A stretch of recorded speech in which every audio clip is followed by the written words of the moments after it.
ধন্যবাদ। একটি ভিডিওতে আজকে আমি ভিডিওতে কথা বলবো সাইকোথেরাপি কাউন্সেলিং খরচ কত। অনেকের ভিতরেই প্রশ্ন থাকে যে কাউন্সেলিং করাবো, এটা তো টক থেরাপি, কথা বলার মাধ্যমে চিকিৎসা, তাহলে এর খরচটা কীরকম হতে পারে, এটি কি আদৌ আমার জন্য উপকার হতে পারে কি না, কতটা গুরুত্বপূর্ণ। আসলে কাউন্সেলিং বা সাইকোথেরাপি যেটি বলেন না কেন, এটি কিন্তু মূল উদ্দেশ্য একই, অর্থাৎ ব্যক্তির যে মনের সমস্যা বা মনের যে রোগটি সেটি থেকে মুক্ত করার জন্য ওষুধবিহীন যে চিকিৎসা সেটা হলো কাউন্সেলিং বা সাইকোথেরাপি। আপনাকে অবশ্যই এই জায়গাটাকে গুরুত্ব দিতে হবে যে আপনি যখন কাউন্সেলিং বা সাইকোথেরাপি নেবেন সে একজন প্রফেশনাল কিনা। আপনার খরচটা নির্ভর করবে কিন্তু এই জায়গাটাতে। সুতরাং আরও বেশি কিছু বিষয় আছে, যেমন আপনার কাউন্সেলিং বা সাইকোথেরাপি যদি আপনি বলেন, অধিকাংশই যারা কাউন্সেলিং সাইকোলজিস্ট বা সাইকোথেরাপিস্ট রয়েছেন তারা ঢাকাতে প্র্যাকটিস করেন। খুব অল্প সংখ্যক রয়েছে যারা ঢাকার বাইরে প্র্যাকটিস করেন। হয়তো আপনি চট্টগ্রামে হয়তো পেতে পারেন, আপনি সিলেট, রাজশাহী, যশোর, বগুড়া যেখানেই থাকেন না কেন, বা বরিশালে থাকেন, আপনি কিন্তু এই কাউন্সেলিং সাইকোলজিস্ট পেতে পারেন। কিন্তু সেক্ষেত্রে কিছু বিষয় খেয়াল রাখতে হবে। আজকে আমি খরচের কথা বলছি, আশা করি পরবর্তীতে এই সম্পর্কে আপনার কোনো তথ্য দরকার হবে না, সব ভিডিওর মধ্যেই আমি দিয়ে দেবো। তার আগে আমি পরিচয়টা দিয়ে নিই, আমি হচ্ছে কাউন্সেলিং সাইকোলজিস্ট আসদুজ্জামান রাজু। আপনারা একটা জিনিস মনে রাখবেন, আপনারা এই যে কাউন্সেলিং বা সাইকোথেরাপি খুঁজছেন, আপনার অবশ্যই একজন প্রফেশনাল লাগবে। এবং প্রফেশনাল কারা? যারা শুধুমাত্র এই যে কাউন্সেলিং বা সাইকোথেরাপি করাই থাকেন, তাদের প্রফেশনটা এটাই, এবং এর মাধ্যমেই তার যত রকমের কাজ থাকে দৈনন্দিন সেটি এখানে গুরুত্ব পায়। এখন খরচের বিষয়টা যদি আসি, যদি এটা অল্প ওর ভিতরে বলে, যেমন আমি যেই জায়গাটাতে প্র্যাকটিস করে সেখানে শুধুমাত্র কাউন্সেলিং, ইন্ডিভিজুয়াল কাউন্সেলিংয়ের জন্য আলাদাভাবে একটা ফি আছে, গ্রুপ কাউন্সেলিংয়ের জন্য আলাদা ফি আছে, কাপল কাউন্সেলিংয়ের জন্য আলাদা ফি আছে, ফ্যামিলি কাউন্সেলিংয়ের জন্য আলাদা ফি আছে। আমি আমার উদাহরণ দিয়েই বলবো, যার মাধ্যমে আপনারা অন্য যে বিষয়গুলো, অন্য জায়গাগুলো কিন্তু খুব সহজে বুঝতে পারবেন। যেমন কাউন্সেলিংয়ের ক্ষেত্রে বলা হয় যে এটা হয়তো বা সময় বেস একটা আছে, সময়ে হয়তো বা আপনার 35 মিনিটস, 45 মিনিটস, 1 ঘন্টা অথবা 1.5 ঘন্টাও হতে পারে, সেই অনুযায়ী কিন্তু এই খরচটা নির্ভর করবে। এখন এটা স্ট্যান্ডার্ড হিসেবে এটা হয়তো বা এটা ধরে যে 45 মিনিটস। সেক্ষেত্রে আমার যে আমি যেখানে প্র্যাকটিস করি সেখানে ইন্ডিভিজুয়াল কাউন্সেলিংয়ের জন্য 35 মিনিটসের জন্য দেখা গেছে যে মাত্র 700 টাকা নেওয়া হয়।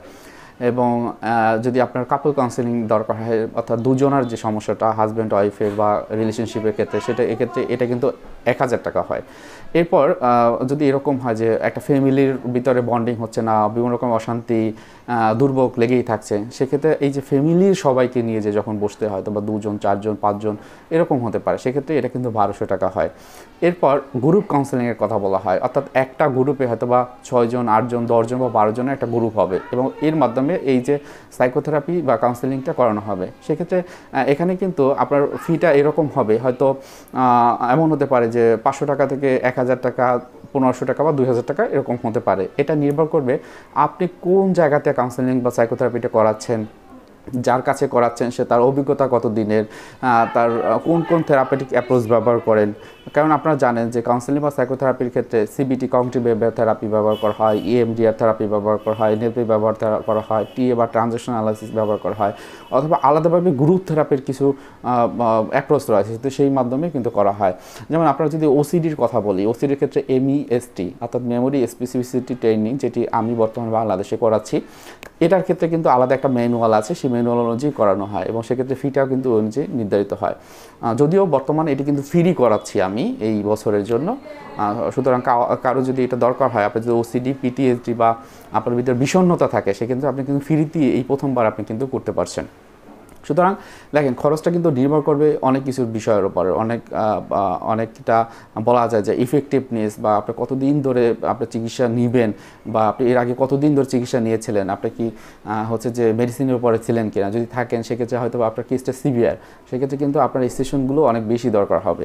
এখন এই যে খরচের কথা যদি আপনি জানেন, অনেকের ক্ষেত্রে দেখবেন যে এর চেয়ে কমও নেয়, আবার অনেকে বেশিও নেয়, কিন্তু এটা খুব বেশি বেরি নেয়। কখন আপনি দেখবেন যার কাছ থেকে সেশনগুলো নিচ্ছেন তার তার দক্ষতা কীরকম, অভিজ্ঞতা কীরকম, কতটুকু সময় দিবে, এটা আপনি জেনে নেবেন। এবং খরচের ব্যাপারটা যদি আরেকটি হয় যে আপনি যার কাছ থেকে নিচ্ছেন সে আসলে আপনার এই যে রোগটি বা যে প্রবলেমটি নিয়ে তার কাছে যাচ্ছেন, সেটি কতদিন ধরে সে দেখছেন, তার ভিতরে রিভিউ আছে কিনা, আপনি চাইলে একটু অনলাইনে সার্চ দিতে পারেন, কারো কাছ থেকে জানতে পারেন। হ্যাঁ, এই মাধ্যমে কিন্তু আপনার যে সমস্যা বা খরচের যে বিষয়টি সেটি খুব সহজেই জানতে পারবেন। অনেকেই আছেন যে বাংলাদেশে আপনারা জানেনও যে অনেকে 5,000 টাকা একটা সেশন নিয়ে থাকে, আবার অনেকে এমন হয়েছে 200-300 টাকাও সেশন নিয়ে থাকে বা 500 টাকায় সেশন নিয়ে থাকে। সব সময় গুরুত্ব দেবেন আপনি যার কাছ থেকে সেশনটি নিচ্ছেন সে প্রফেশনাল কিনা, অর্থাৎ প্রফেশনাল ডিল করেন কিনা, তার কাজই এটা কিনা, নাকি সে ব্যবসাও করেন আবার সাইকোথেরাপিও করেন। এটা কিন্তু কখনো আপনারা মেনে নেবেন না। বা সে এক জায়গায় জব করে, ফুল টাইম জব করে, কিন্তু তারপরও আবার হচ্ছে যে এই যে সাইকোথেরাপি প্র্যাকটিস করে, এখন সেখানে যদি তার সেই রকম অভিজ্ঞতা থাকে এবং সময় দেয়, আপনি তার কাছ থেকে নিতে পারেন। তবে মনে রাখবেন যারা সাইকোথেরাপিস্ট রয়েছেন তারা 3টে জিনিস গুরুত্ব দেবে: নিয়মিত পড়াশোনা করা, নিয়মিত সুপারভিশনে থাকা, নিয়মিত প্র্যাকটিস করা, অর্থাৎ রোগী দেখা। সো এইরকম যদি আপনারা দেখেন যে আপনাদের ক্রাইটেরিয়া অনুযায়ী মিলে, তাহলে খরচটা আপনি এভাবেই নেবেন। তবে অ্যাজ ইউজুয়াল আপনি মোটামুটি ধরে নেবেন যে হয়তো বা 800 বা 1000 টাকা এরকম লাগবে। এর চেয়ে বেশি হতে পারে, কারণ ফ্যামিলি কাউন্সেলিংয়ের ক্ষেত্রে দেখা যায় অনেক সময় সময়টা বেশি দিতে হয়, কারণ ফ্যামিলি মেম্বাররা কেউ কেউ কথা বলে, সবাইকে কথা বলার সময় একটু সময় দিতে হয়। বা ইন্ডিভিজুয়াল কাউন্সেলিংয়ের ক্ষেত্রে যেমন কম একজনই কথা বলবে, একটা নির্দিষ্ট সময়ের মধ্যে করা যায়। কাপল কাউন্সেলিং দুজনের যখন কাউন্সেলিংটা হয়, হয়তো বা দুজনের কথা শুনতে হয়, তখন একটু সময় বেশি লাগে। গ্রুপ কাউন্সেলিংয়ের ক্ষেত্রে দেখা যায় একটা গ্রুপে হয়তো বা 8 জন যদি থাকে, সেক্ষেত্রে এই ফিটাও কিন্তু কম হয়। সুতরাং এইভাবে কিন্তু এই যে সাইকোথেরাপি বা কাউন্সেলিংয়ের যে খরচটা নির্ভর করে। আশা করি বুঝতে পেরেছেন। তারপরে যদি কোনো প্রশ্ন থাকে আপনারা কমেন্টে জানাবেন। সবাইকে স্বাগত এবং ধন্যবাদ জানাই আমার চ্যানেলে। আসসালামু আলাইকুম।